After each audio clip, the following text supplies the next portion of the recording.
ओम श्री अक्कलकोट स्वामी समर्थांस नमः. ओम नमो श्री गजवदना गणराया गौरी नंदना विघ्नेशा भवभयहरणा नमन माझे साष्टांगी. नंतर नमिले श्री सरस्वती जगन्माता भगवती ब्रह्मकुमारी विनावती विद्यादात्री विश्वाची. नमन तैसे गुरुवर्या शुकनिधान सद्गुरुराया स्मरुनी त्या पवित्र पाया चित्तशुद्धी जाहली. थोर ऋषी मुनी संत जन बुधगण आणि सज्जन करुणी तयासी नमन ग्रंथ रचना आरंभिली. श्री अक्कलकोट स्वामी राया स्मरुनी तुमच्या पवित्र पाया स्तोत्र महात्मे तुमचे गावया प्रारंभ आता करतो मी. नाव गाव खुद्द स्वामींचे किंवा त्यांच्या माता पितांचे कोणालाच ठाऊक नाही साचे अंदाज मात्र अनेक.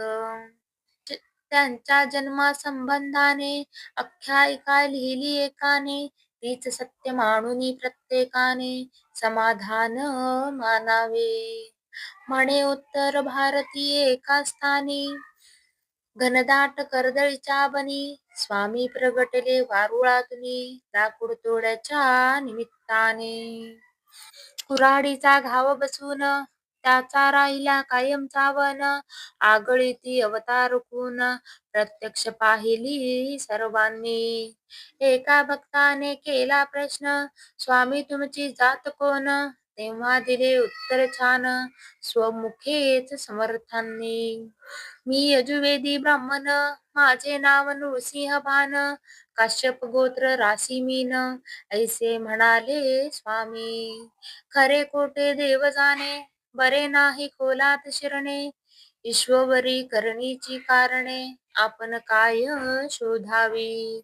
दत्तात्रया तुम्ही निराकार निर्गुण नरदेह तरीही केला धारण सकळ भूप्रदेश केला पावन आपुल्या चरण स्पर्शाने. नंतर स्वामी निघाले तेथून तीर्थयात्रेस केले प्रयाण दत्तात्रयांचे प्रत्येक ठिकाण प्रत्यक्ष फिरूनी पाहिले.